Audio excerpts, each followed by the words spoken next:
मास का आगमन हो चुका है। वहीं आज श्रावण महीने का पहला सोमवार है। सुबह से ही देश भर के शिव धामों में शिव भक्तों का तांता लगा हुआ है। लोग यहाँ पर पहुंच रहे हैं और अपने आराध्य महादेव की आराधना में लगे हुए। इस वक्त हम मौजूद है श्री बैजनाथ धाम में रायपुर के, और यहाँ पर भी सुबह से आराध्यों का जब भक्तों का पहुंचना लगा हुआ है। हम यहाँ से बात करते हैं यहाँ के मुख्य पुजारी से और जानते हैं कि सावन सोमवार की क्या कुछ महत्ता है। पंडित जी, आपका बहुत बहुत स्वागत है आरके न्यूज में। पहले तो बताइए कि श्रावण मास का क्या क्या महत्व है और इसमें सोमवार का क्या महत्व है।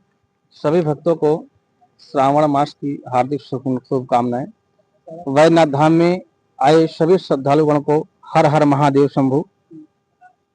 आप इस समय श्री वैद्यनाथ धाम मंदिर प्रांगण में खड़े हैं। यह छत्तीसगढ़ की सबसे ऊंची शिव प्रतिमा, लगभग 54 फीट की शिव प्रतिमा है। ठीक सामने में नर्मदेश्वर शिवलिंग विराजमान है, जिनकी प्राण प्रतिष्ठा हुई है।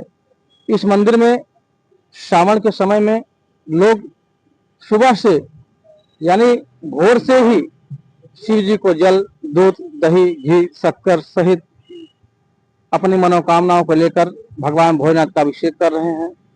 और जिनकी जो जैसी कामना है उस प्रकार भगवान भोलेनाथ उनकी कामना की पूर्ति कर रहे हैं। आप देख सकते हैं लोग निरंतर सुबह से भगवान भोलेनाथ की सेवा में लगे हैं। और पूरे विश्व में कामना करता हूं भगवान भोलेनाथ विश्व में शांति, समृद्धि, खुशहाली बनाए। हर हर महादेव। नर्मदेश्वर महादेव की बात की, शिवलिंग की स्थापना की बात की, इसका महत्व बताएंगे। देखिए, शिवलिंग कई प्रकार के होते हैं, लेकिन नर्मदेश्वर शिवलिंग जल्दी फल की प्राप्ति कराते हैं, जो नर्मदा नदी से उत्पन्न होते हैं। कहा गया है कि इनके पूजन को करने से इनकी प्रतिष्ठा करने की आवश्यकता नहीं होती। ये स्वयंभू होते हैं। इनको जहां भी स्थापना कर दिया जाए वह वहां पे प्रतिष्ठित हो जाते हैं, स्वयं प्रतिष्ठित हो जाते हैं। इनके पूजन में बहुत ज्यादा सामग्री की आवश्यकता नहीं होती, सिर्फ भावनाओं की आवश्यकता होती है।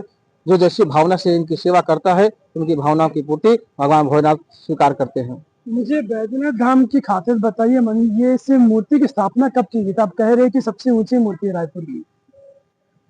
इस मूर्ति और शिवलिंग की स्थापना सन 2018 में हुआ है। क्या है कि जो भक्तगण बैजनाथ धाम नहीं जा सकते, समय के अभाव के कारण हम रायपुर में ही बैजनाथ धाम की स्थापना किया गया है। जो भक्त वहां नहीं जा पा रहे हैं, यहीं आके भगवान भोलेनाथ की सेवा करें और अपने मनोकामनाओं की पूर्ति करें। सर, आप क्या कुछ कहेंगे? बैजनाथ धाम समिति की तरफ से मैं इस श्रावण मास में छत्तीसगढ़ के सभी शिव भक्तों का अभिनंदन करता हूं। और जैसे हमारे पुजारी जी ने कहा कि शिव भक्त अगर बैजनाथ धाम नहीं पहुंच सकते हैं, कई भक्त आप जानते हैं छत्तीसगढ़ में कुछ आर्थिक रूप से भी वो नहीं होते हैं, तो बैजनाथ धाम समिति उनको वहां ले जाकर भी दर्शन करवाती है। और हम यह कामना करते हैं कि सामाजिक कार्य भी करते हैं। सामाजिक कार्य यहाँ पे हर सोमवार को महाआरती होती है और यहाँ पे एक मेडिकल कैंप होता है, जो आजू बाजू के नागरिक आकर अपने स्वास्थ्य की चेकअप करवाते हैं, जिसमें बीपी हो गया, शुगर हो गया, नॉर्मल बीमारियों की दवाइयां भी यहाँ फ्री में बांटी जाती हैं। बैजनाथ धाम समिति और भी कई तरह के सेवा के कार्य हमेशा यहाँ करती रहती है। बैजनाथ धाम समिति का उद्देश्य यही है कि लोगों को शिव भक्ति से जोड़ना, शिव के प्रति अपनी भावनाएं जो उनके अंदर में है उनको प्रकट करें और बाबा भोलेनाथ के चरण में आकर अपने मन की मुरादें पूरी करें। महोदय, आपका नाम बता दीजिए। बलदेव चावला इस समिति का सदस्य।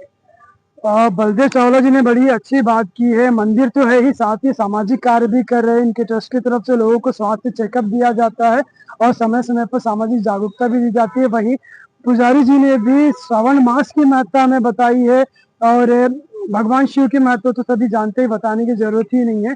तो हमारे आरके न्यूज की तरफ से भी आप सभी को श्रावण मास की बहुत बहुत शुभकामनाएं, श्रावण सोमवार की बहुत बहुत शुभकामनाएं। भगवान महादेव की कृपा आप पर, आपके परिवार पर सदा ही बने रही और खबरों के लिए बने रहिए आरके न्यूज के साथ।